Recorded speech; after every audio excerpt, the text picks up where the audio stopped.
Hello, welcome, and thank you everyone for joining us for this session of TrustMasters Summit with a focus on federal compliance. We're grateful that you're making time to spend said time with us. Today, I want to introduce you to a very special guest, Chris Finan. And Chris, before we get into the heart of our agenda and really start having the dialogue we intend to have, hopefully you can set the stage for our watchers and listeners and just tell them a little bit about yourself, your context, your experience, where you've been, and how you think about things. I'm happy to do so. But I first want to start by saying thank you, Patrick. It's a pleasure to be able to chat with you. We've been able to chat in the last few days a little bit more Sure. than even usual. Thanks for setting this up. It's always great when we get to do things as partners. We work together in the Agreed. trenches, and then we get to kind of talk about our work in these contexts. It's always a lot of fun and frankly energizing. So it's just so great to be here with you. Agreed. Uh, Chris Finan. I'm the president and chief revenue officer at A-LIGN. I oversee our go-to-market efforts, our partnership efforts, which is why I get to work so closely with A-LIGN and the team here. And then also, more recently, our ops programs. And that includes our FedRAMP compliance work as well, advisory work, as well as our security operations, and which is near and dear to my heart. So we get to work together on a lot of different in a lot of different contexts, and ultimately deliver value in different ways to our joint customers. So it's just so great to be able to talk about that. Uh, You know, Go ahead, Patrick. Sorry. no, no, go ahead. I apologize for the interruption, Oh Chris. no. Well, I was going to say just a little bit of my background so everybody knows where I'm coming from. I've been an entrepreneur in the security industry for the last 10 years, building security startups and, taking them through scaling challenges and ultimately exits. And prior to that, I worked in the US government. I was at DARPA as a product manager working on a cyber warfare program. And then before that, I was at the White House on the National Security Council, and in the Pentagon in the Secretary of Defense office, where I worked on cybersecurity policy. So, if you're a fan of NIST CSF, I'd be happy to talk to you. If you're not, well, I'd still be happy to talk to you and talk to you about all the decisions that went into that framework, which was the one that I really worked on in the 2010 to 2013 era.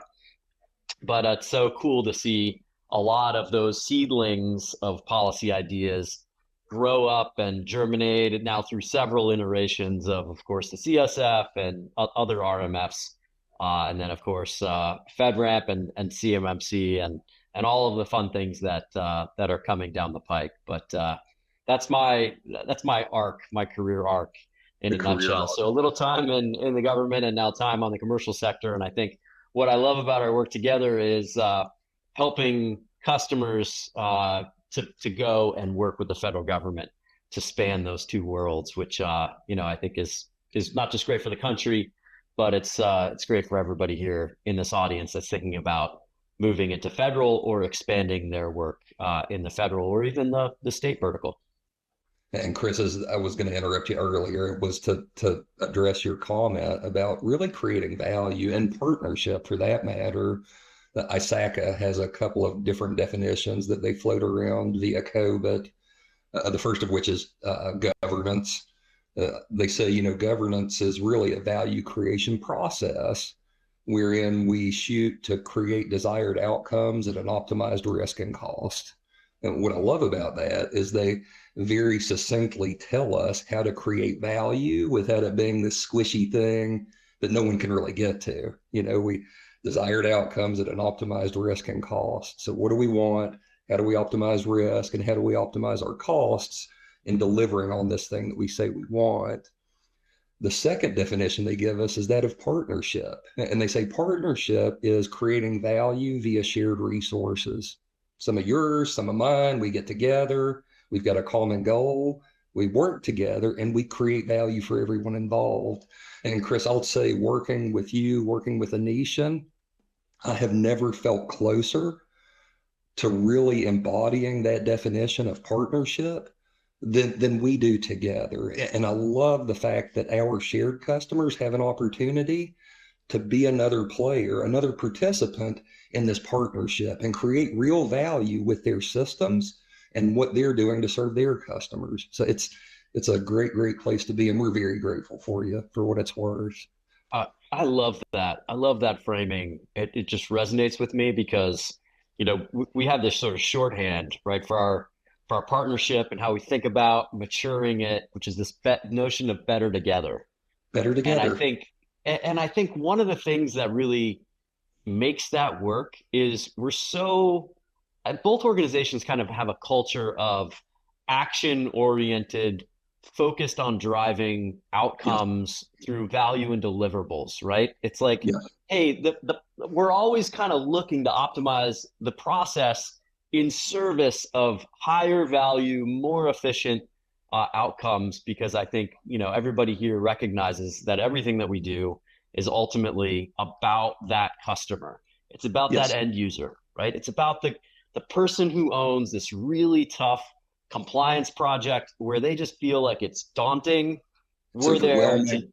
yeah, totally. I think, we're there to try to unburden them, simplify, and help them get through it with the least amount of pain possible, and ultimately, achieving that nirvana on the other side where it's opening up that new business value, right? Whether it's a new vertical expansion strategy, or simply getting to what, meeting that end user's requirements. So I Yes. love that about the organizations. It's that sort of cultural,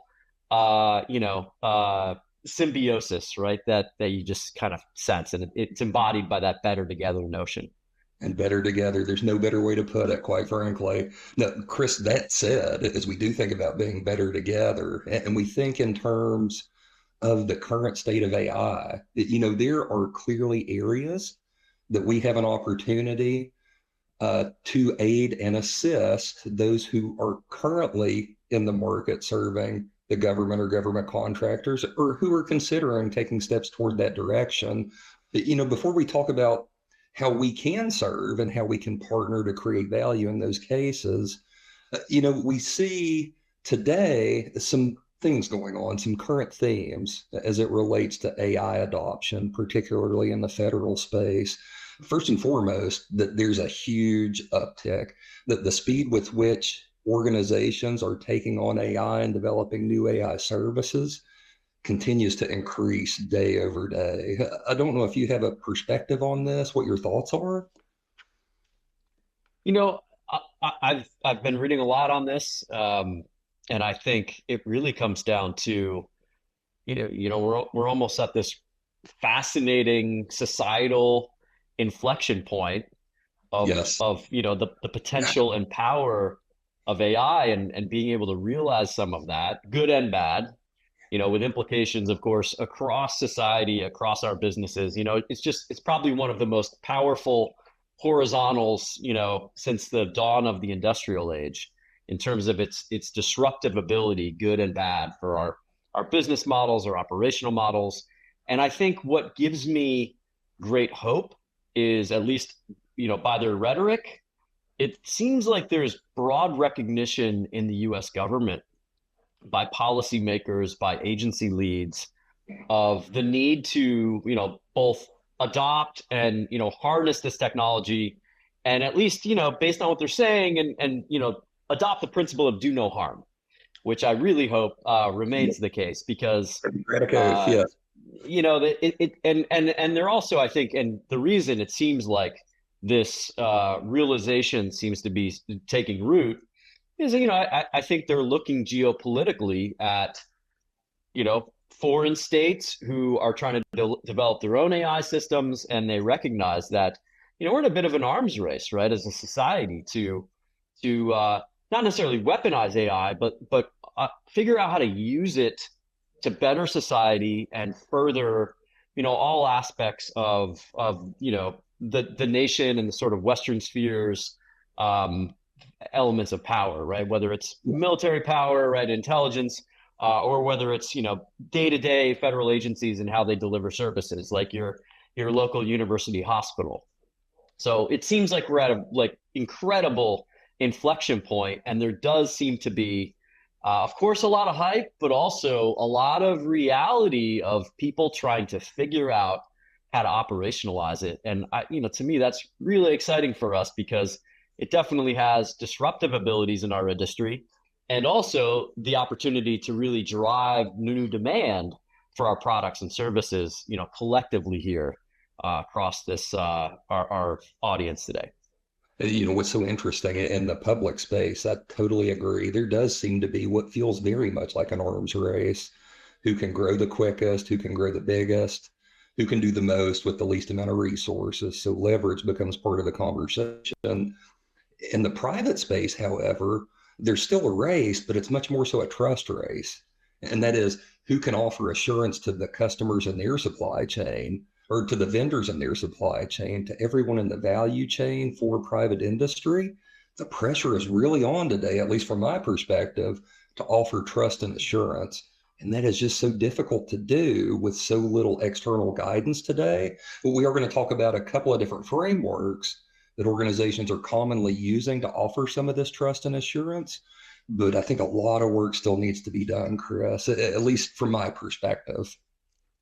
Oh, totally. It's funny. I heard I was at a DC conference and I heard a former like high-ranking official in the intelligence community talk about the challenges of adopting, some of the new foundation models. And I thought he put it really, really well. It resonated with me as a like a longtime cybersecurity practitioner because he said, these are inherently stochastic and sort of, random, right? Models that have the ability to generate random responses and information. And how do you apply a set of logical controls to that when they're inherently unpredictable? It's like we're trying to almost bridge these two systems that were never made to work well together. And I think that's our challenge, right? Is how can we do that to ensure trust so that, not just our CSP partners, but their end users and their customers can feel comfortable using services delivered through AI Yes. without, without the, all of the harms, right, that could result. How can we build that trust in a system that is inherently unpredictable? And how can we layer in controls and assurance to provide that governance that underpins the trust without breaking them, right? Without confining or reducing the power of the technology to deliver the incredible potential. And I think that's our challenge, and we're sort of building the airplane in flight, right?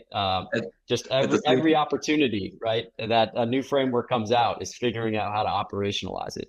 How do we operationalize it? And then how do we meet the needs of the entity that we're serving? As an example, as I think about governments, government coalitions, the OECD has released kind of their opinion about the three main focus areas for safe AI, responsible AI use. And they center on democracy, rule of law, and fundamental human rights. So general platitudes that across the board, everyone just agrees to.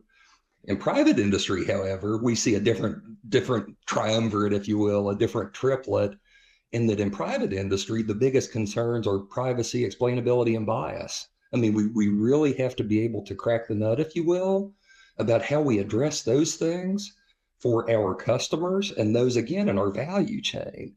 How do we assure that we're treating data in such a way that we can honor the privacy of said data, that we can explain what's happening with the provenance of the data as it flows through our systems?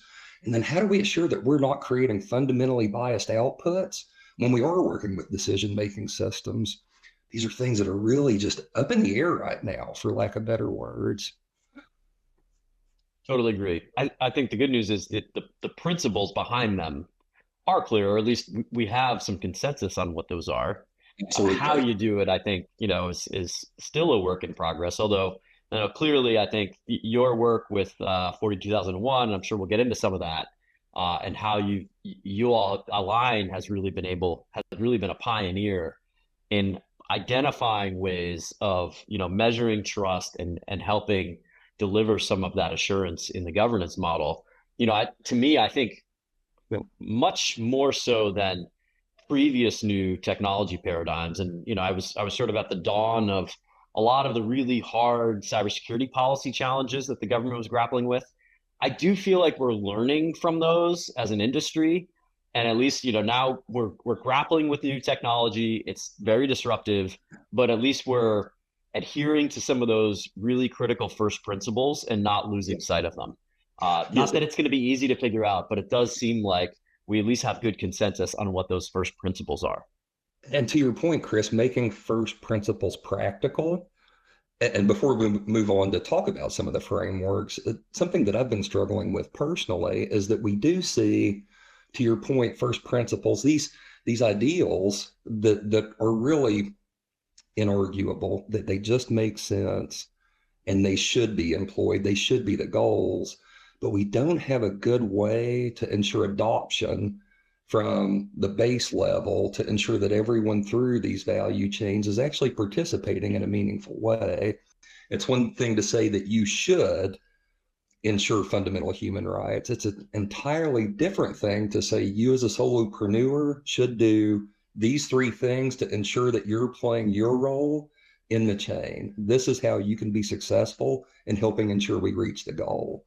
And so adoption, in my mind, will be, aside from pressure from regulation, aside from market pressure, it will be one of the hardest obstacles, I think, for most people in our field to overcome.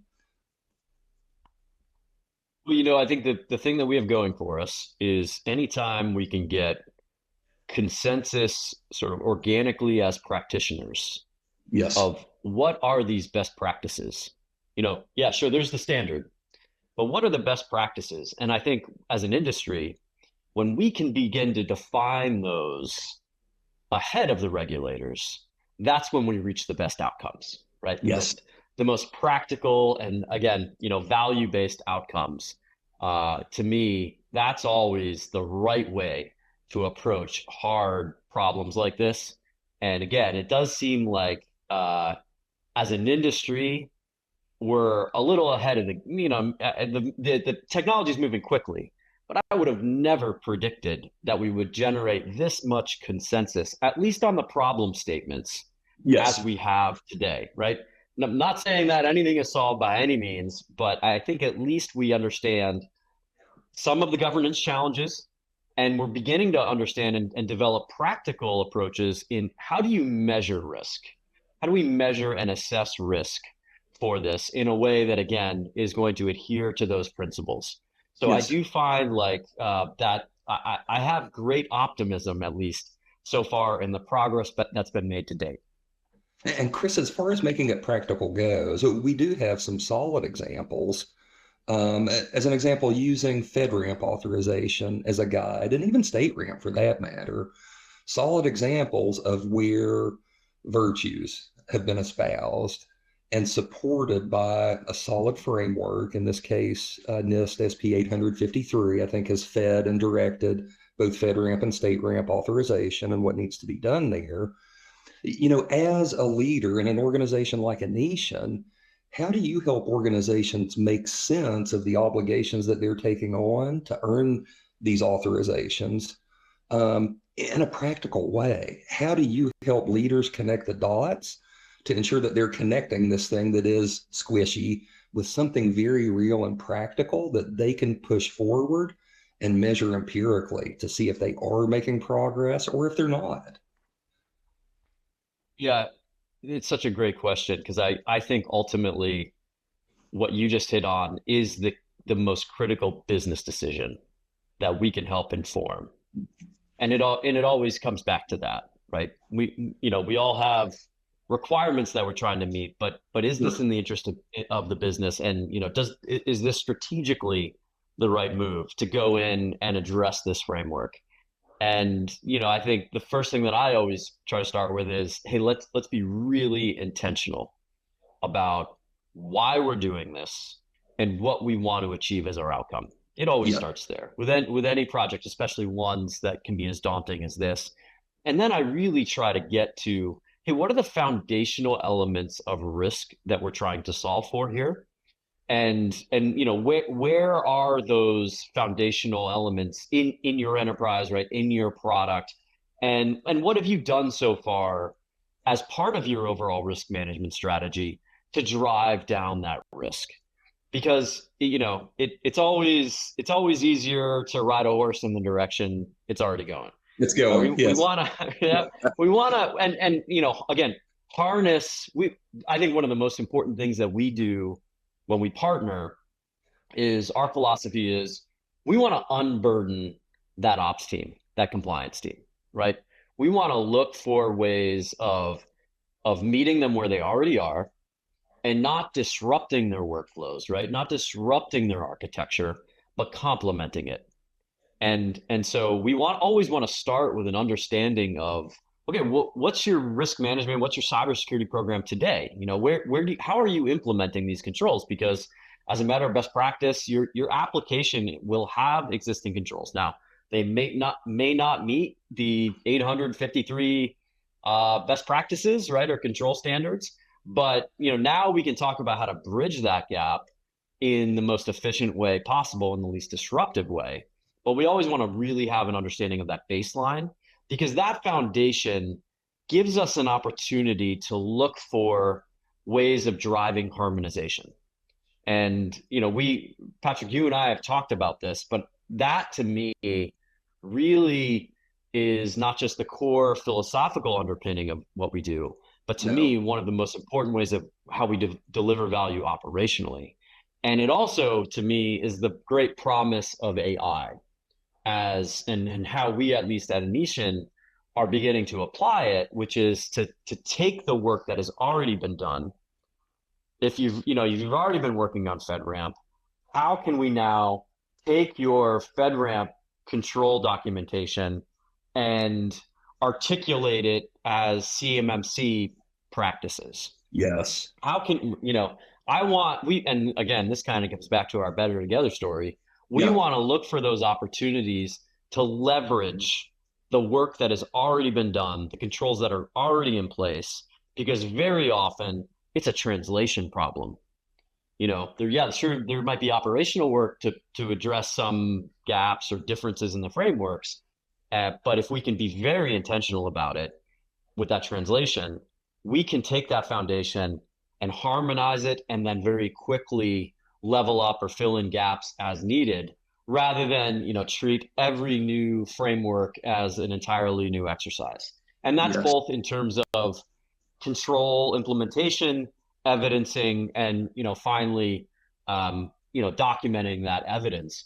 We want to drive harmonization and convergence across, because again, to me, that's where we can deliver a ton of value by leveraging what's already been done, and by giving time back to those teams. So that's just our philosophy in how we see both the value of the technology and some of what it has now enabled us to do in practice. And Chris, I'm smiling. So I think I'm getting spit on my ears because as you're talking, I mean, we can go right back to the value creation statement that we opened up with, recognizing desired outcomes at an optimized risk and cost. What is it that we really want to create? What are we pursuing? Does it make sense for our business? How do we optimize that risk? You talked about driving it down. The reality is we'll never completely get rid of risk. We have to understand where it's optimized for us, what we can accept, what we can't, and then costs. I think a lot of organizations, a lot of leaders for that matter, think costs and they think only currency. They think only dollars. They don't necessarily think about indirect costs associated with their people's time. I mean, your people are capital.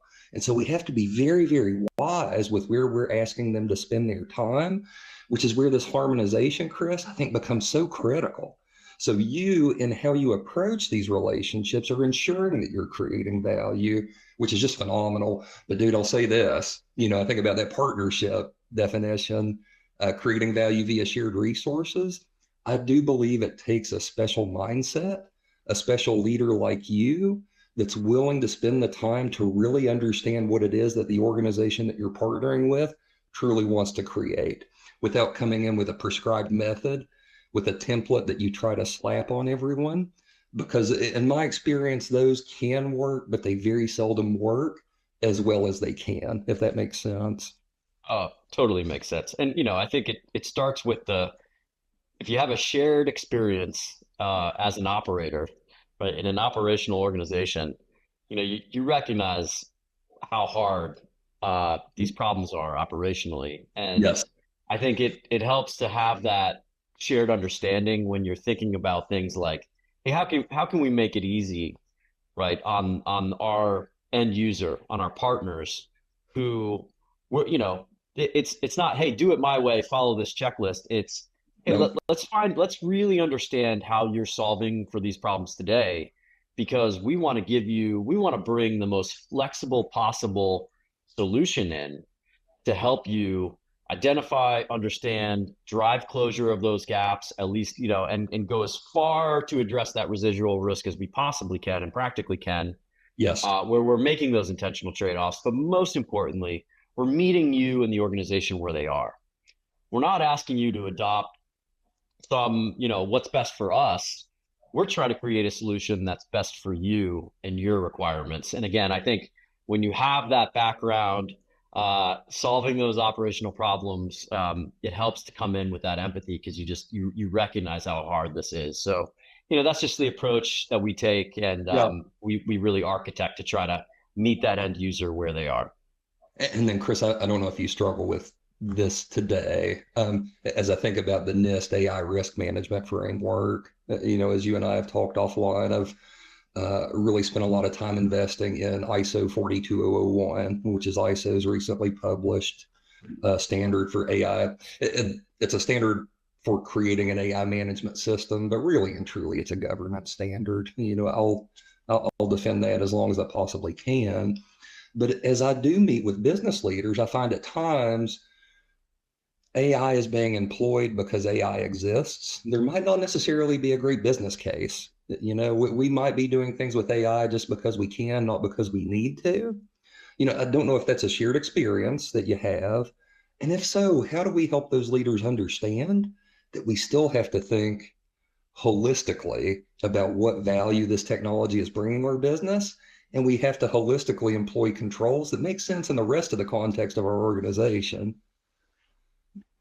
Oh yeah. Well, look, I think there's a ton of pressure, right, from shareholders and just society at large to Society at large, do yes. something with AI, right? Like it's, Yeah. in some ways it is this sort of magic right now that's happening, and I think business leaders have the challenge of separating the sort of magical use cases from the ones that are going to actually add value to their business and for their customers. And we're definitely, I would agree. I mean, I think we're still at the sort of spaghetti against the wall phase of figuring out what are the real ways of applying this technology, which, admittedly is changing, and by the Daily. day. And I think just, yeah, Daily. understanding the new capabilities and how to apply those for businesses is a challenge, that I grapple with myself. I don't want to leave efficiencies on the table that I could be grabbing by leveraging the technology, but I also don't want to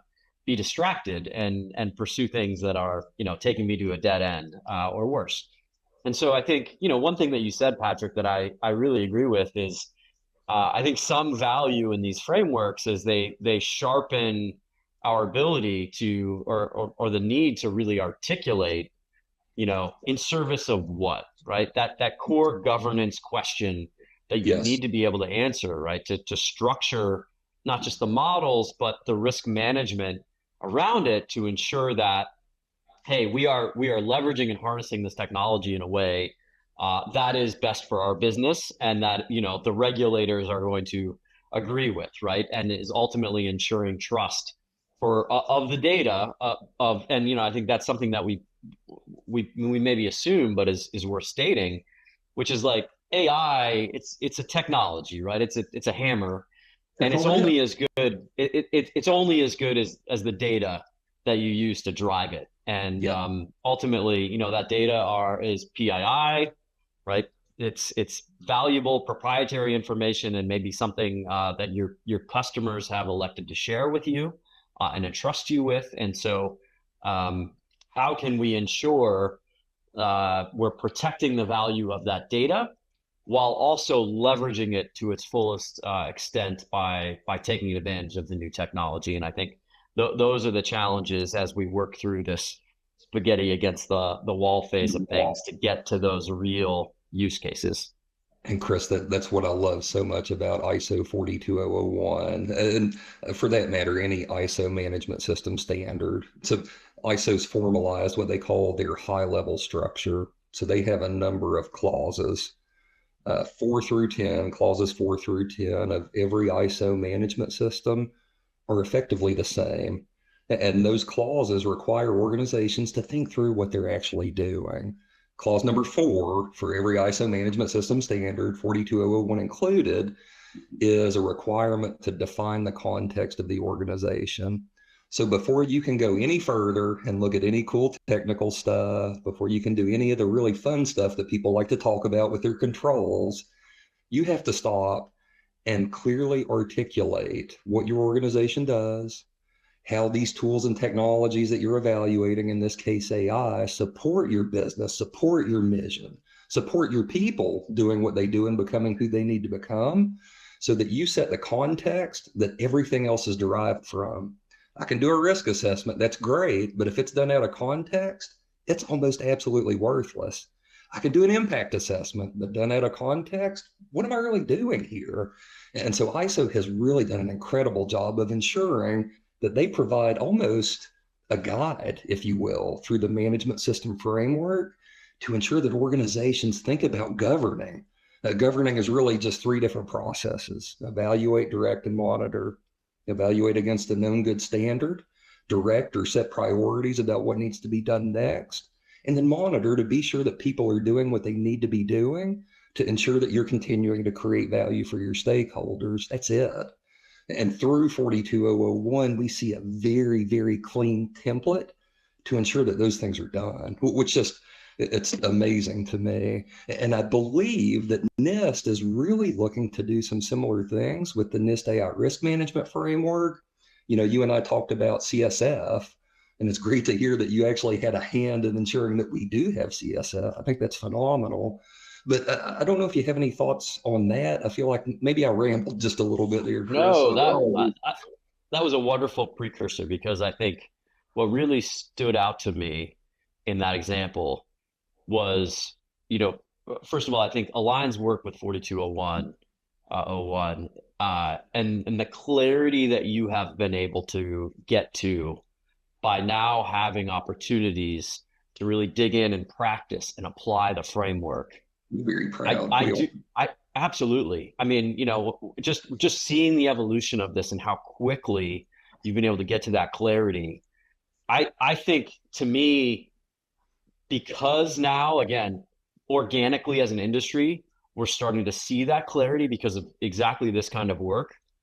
My hope is NIST, and as they evolve the RMF, and maybe my lips to God's ears, the EU AI Act, hopefully as well, we'll really learn from this, right? And take some of the clarity benefits without pulling us off, right? Or layering on top an onerous standard. And I think that was the intent of the CSF. It was the problem. Let me take everybody back and tell the story of the CSF. The problem that we had to solve at that stage, which was in the 2010 timeframe, we saw the leading indicators of what we're experiencing today, right? Which is like broad business risk from cyber attacks targeting commercial industry that are leveraging advanced capabilities, which are increasingly proliferating and becoming available to non-state actors, criminal groups, to drive monetization and ultimately scale. We saw the leading indicators of that in the 2010 timeframe, and we realized that society was not ready. There were a couple different approaches that we could take. We could take a heavy-handed sort of regulatory first approach. And the consensus was that we're not ready for that because we don't exactly know what we need to do, right? This is a very dynamic problem. We're still grappling with it. Each sector within the industry has unique, this problem manifests differently within each sector. It's different, for example, from a hospital. Absolutely. It's context dependent. And Patrick, that's something that you said that really stood out to me as a challenge with these models. It is so context dependent, and you need to be able to define it. And that's what CFF was seeking to do. It was an attempt to provide a framework for a common lexicon that would could be applied across diverse sectors so that you can start to understand these risks within your business context, within your sector context, because it's adaptable. It's giving you a set of tools that are risk based, that are allowing you to understand and identify this risk, and then from there get to the clarity that you just provided, so that we can start to drive, risk mitigation. And that was originally what CFF is doing. And I think now, again, through industry and through the application of things like 42,001, we're starting to see some of that same consensus be built. The hope is that NIST will further it. And, my hope is the folks in the European Parliament as well will reflect that in whatever they decide to put out. So, but that I think is the good news, is we are starting to see that clarity. Yeah, we'll see what Cincinnati does with the AI Act. But to your point, Chris, through NIST and the NIST AI Safety Institute, I think their name is, I do have hope that we'll have something from a NIST perspective that will give a good framework, a good structure for organizations to follow that either legitimately don't know where to start or who have already built internal frameworks heavily reliant on other NIST standards. It's interesting. I was working in managed security back in 2010, and as CSF 1.0 rolled out, it took me 6 months of looking at this thing before I realized the functions, identify, protect, detect, respond, recover. It hit me. This is just a chain of what needs to be done to ensure that I'm actually protecting my internal resources. And so to see with version 2 hit of CSF, the same functions with the additional layer of governance, I mean, it really, really is incredible, to your point, to see how the standard continues to evolve in such a way that it's both becoming a little bit more prescriptive in what people should do, but also just as inclusive and as extensible to allow people to do what they need to do based on their existing context. That's the power of NIST. I think the way that they operate to develop these things is just, they're very good at soliciting feedback through their process. And ultimately, when we wrote the executive order that directed NIST to develop the CSF, that's why we did it that way, was because we felt like this needs to be done iteratively with Yes. practitioners, the people who, because all these problems are so context dependent, you need that expertise from the practitioners to drive these frameworks to the right balance point of delivering value through clarity without becoming prescriptive to the point where, hey, this doesn't work for me, right? I can't apply this.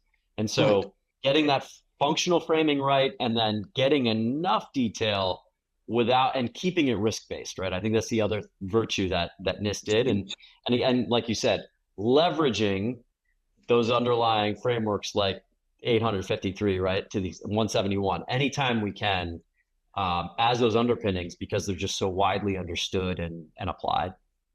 But it brings an additional level of harmonization that I think most organizations just don't recognize they have access to. Though we've got the cross mappings, and NIST has done phenomenal work and in again cross mappings to not only their standards but additional external third party standards. It just becomes this ecosystem that organizations can employ for absolutely no charge other than the time they choose to invest in downloading and digesting the documents, and then working with organizations like Anishon to build out internal controls and an internal vision for how they will drive their programs forward. So it's incredible. It absolutely is, Chris. Yeah, I think there's been a Cambrian explosion of resources now seeking to harmonize, Yep. because I think we're recognizing as practitioners that, again, there's an opportunity to do that more. And it also seems like a lot of the agencies, at least, that we're working with, are you're hearing now reciprocity talked about. And as they are beginning to think about how to apply that in practice, we're building it from the bottom up, but I think we're also starting to see from the top down a greater push from this, both with policy and operationally, Hmm. where we really do have an opportunity to drive a lot more harmonization. It's just gonna reduce the cost. It's gonna make our lives so much easier if we can figure this out. And that's the great hope. So I am very enthused by the resources. And like you said, you see NIST put a lot of effort now. I thought the crosswalk they built between the CSF and the maturity model, the DOE maturity model, was terrific. We talked about that, Sure. Patrick, the other day. The NIST seems to just be putting a lot more effort into that harmonization problem now. And I think we're just seeing great things result of it. So I am very optimistic that we're going to see the same thing where these AI frameworks. Hopefully, we've learned from a decade in cybersecurity of trying to drive, probably maybe even more, right? 2 decades Yes. really of trying to drive that type of cross framework harmony. Well, and the cross pollination is it happening at more levels than just the frameworks themselves. Chris, I think I told you I've recently begun participating in SC42. In my most recent meeting, I was alarmed. Alarmed is the wrong word. That sounds bad. I was pleasantly surprised by the number of NIST representatives that were on that call. And so NIST is allowing their employees to actively participate with other groups like ISO to ensure the harmonization is baked in across those standards, not something that's done ad hoc after the fact.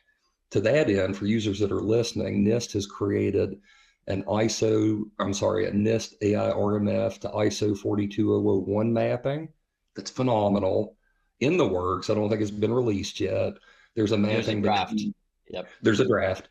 Um, Also in draft is AI RMF to ISO 42005, which is ISO's take on AI impact assessments, that is also absolutely phenomenal. So when those things go into full publication, highly, highly encourage all listeners, all watchers to take full advantage of those documents because they will be delivered by NIST. Now, Chris, as we do think about the field, and we've talked a lot about things driving um, organizations forward, but we've talked about AI use. As we think about AI use in federal compliance programs, it kind of feels like we're seeing a couple different uses, couple different use cases.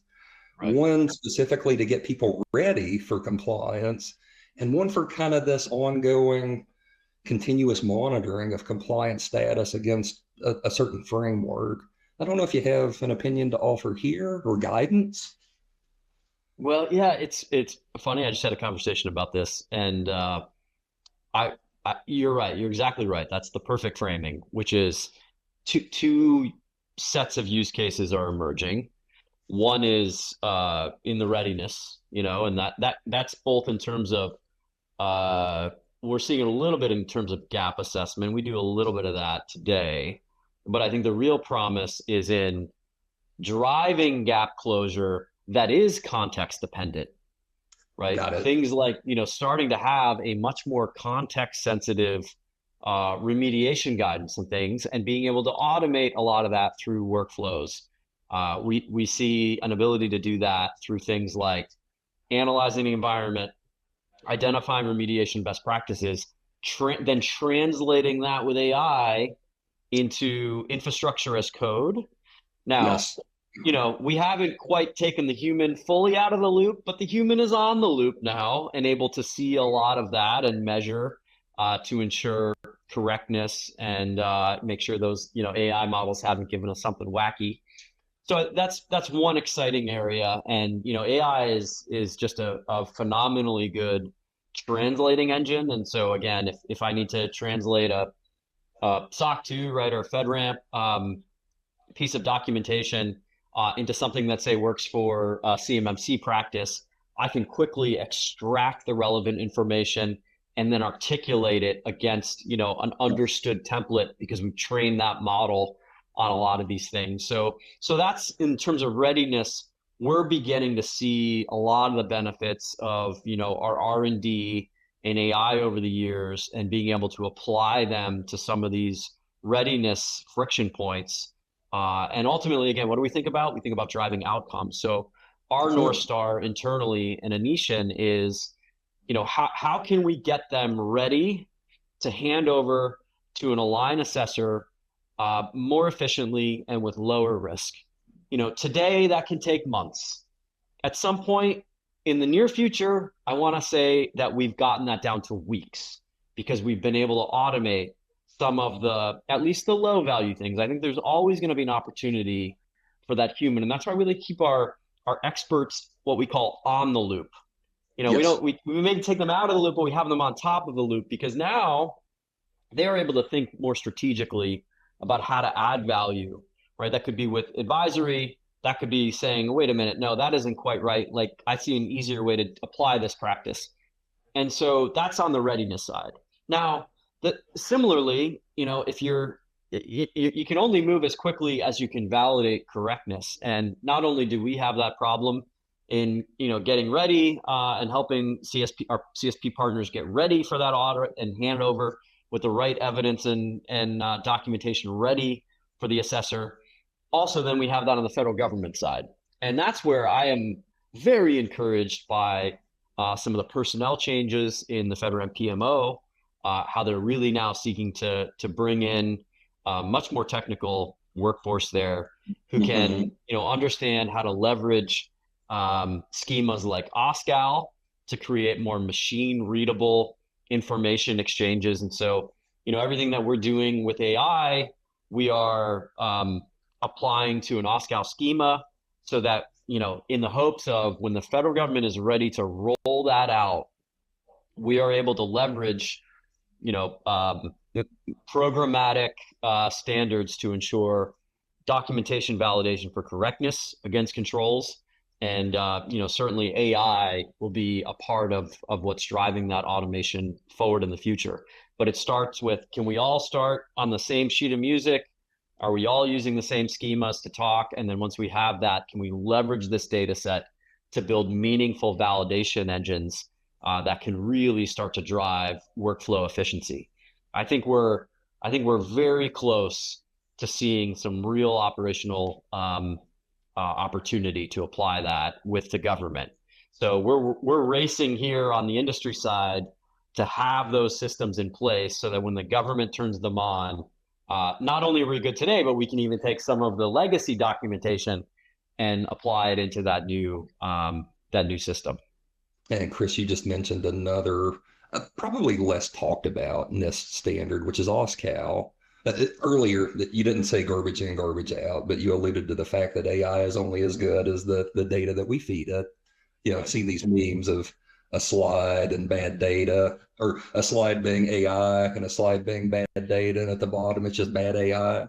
So very much the case. We put junk in, we're going to get junk out. Right. OSCAL, OSCAL's benefits. Maybe you could talk just a little bit about that. We're about to run out of time, so I apologize to open such a big door with a very little time to explain. But then my real question is, why do you think there's been such slow adoption of OSCAL, as there are so many benefits to using the protocol? Yeah, Open Security Controls Assessment Language, for anybody who doesn't know, it's a NIST framework that was built to create, again, same sheet of music, right? Machine readable set of schema, I should say, that allows controls to be translated and understood programmatically. And so, I think like any standard like this, we saw the same thing with sticks and taxi about 10 or 15 years ago. And the adoption of that, it takes key stakeholders in the ecosystem to really want to own it and drive it forward. And now we're beginning to see that by the government, organizations like the VA and now the PMO who are saying, yep, this is what we're going to bet on. And it's time for us to make collective investments to drive, because you got to have that critical mass of participants who are using it. So I think we are now almost at the dawn of that era.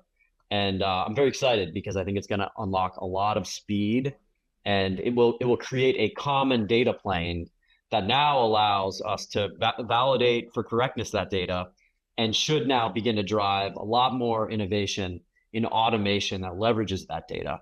And that, I think, is the true promise, because we can start to ensure the quality and the trustworthiness of the data itself. And even more harmony, which is just amazing. Right. Yes, I wish we had 4 more hours to talk, but we are almost out of time. I'd love to open the door to you. If there are any final statements, anything you want to ensure our participants walk away from today's session with knowing, again, totally up to you, but I'd love to hear your final thoughts. Yeah, look, people always say, "Hey, do you have any advice for FedRAMP or another initiative, maybe a CMMC initiative?" And I say, it's like a quote that Einstein once said. Uh, Somebody asked him once, "Hey, Albert, what would you do if you had an hour to save the world?" And he said, "I'd spend 55 minutes thinking about the problem." And we talked about this at the outset of our conversation today, which is be intentional. Because when you're really intentional about, hey, why am I going to do this project? Why do I need this framework? When you can really understand that to answer those core business questions and governance questions, and why does my agency need this? When you can start to really line that up, then you have the opportunity to move much more faster and efficiently, because you can leverage and harmonize with your existing risk management frameworks that you have in place. And I think that's something that we do really well together with A-LIGN, is looking for ways of driving convergence and leveraging things during the course of our work together with a CSP. And the same is true internally with those CSP workflows. We've got to look for opportunities to do that. That makes these projects opportunities to drive value and not just cost centers, right? And I think that's ultimately what we want to do, is we want to drive value and impact toward the business. And so I always start with, be really intentional about what you're trying to achieve from the business, because now when we have that North Star, we can use it to drive value together. Love it. Chris Finan, thank you so much for your time today. To our viewers, our listeners, thank you for investing your time today. Please don't ever hesitate to reach out if you need anything. We'll always help any way that we can. Thank you. Patrick, it's been a pleasure. Thank you. Chris.